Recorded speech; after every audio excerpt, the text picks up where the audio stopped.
I think that real transformation happens when something happens in a committed way over year after year after year. Just look at how far Friends of Gahini has come today.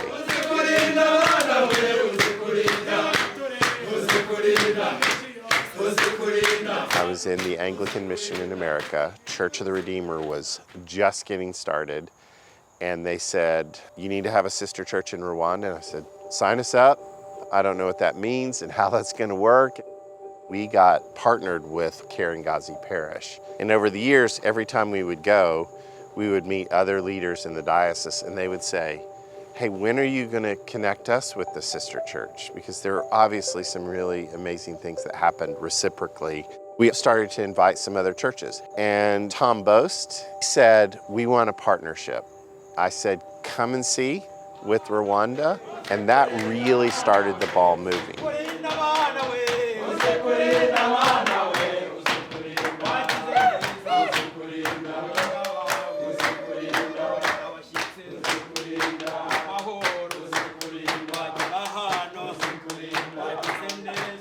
Friends of Gahini is unique in the fact that a lot of times missions groups will have a project in mind, like we want to build water tanks for places, or we want to drill wells, or we want to fix a school. This focus is more on the relationship, so pastors knowing each other, the people in the congregation, and each church knowing people in the congregation and the other churches, so that as they get to know each other and develop projects that come out of that, when those projects and those needs are met, their friendships and relationships still exist as other needs come up. When you think about friendship, you think about investing in a long-term development of a connection between people. And so our goal here at Friends of Gahini is we want to see your church be connected with churches here in Rwanda for a long term.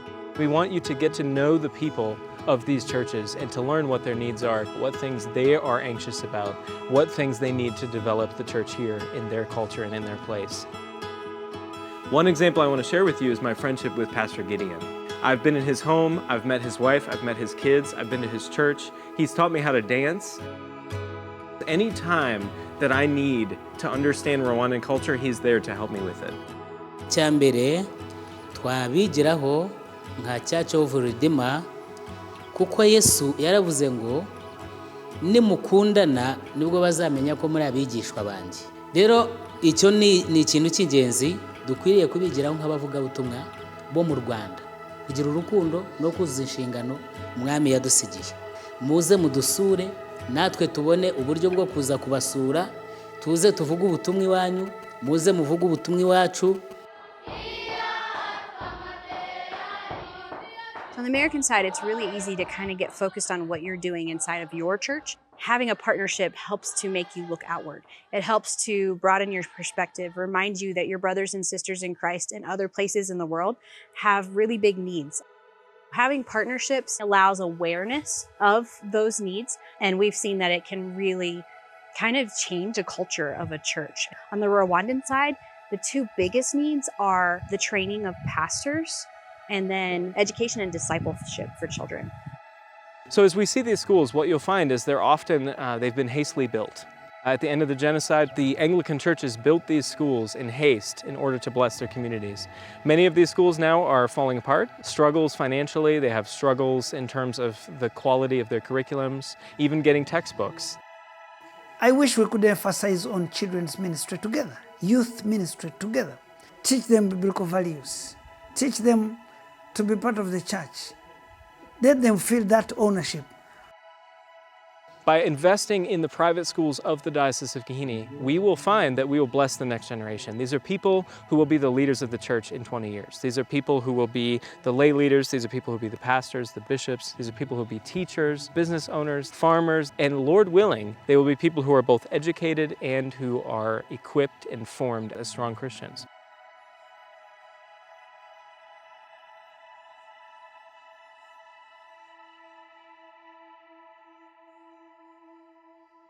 And you see this throughout the entire New Testament. Today, you saw our pastors are in training, and those who are giving us the training are members from the US. And they are helping our pastors to understand what leadership in the church is like, How do you prepare the gospel? How do you manage finances? I do believe, without any doubt, that after this training, our pastors will have another step taken in their day-to-day management of the affairs of their parishes. We've seen in Gahini a place that has welcomed us not only because they want supporters, but because they want our friendship and they truly want to learn and talk deeply about the ways that they want to understand the Christian faith and grow. I hope that we share that same willingness to be challenged. We are all striving to have a future for this partnership. And so far, what we have started, I think, is a big base for this partnership to grow. It's all about being one in the Lord, helping one another, growing together as children of God.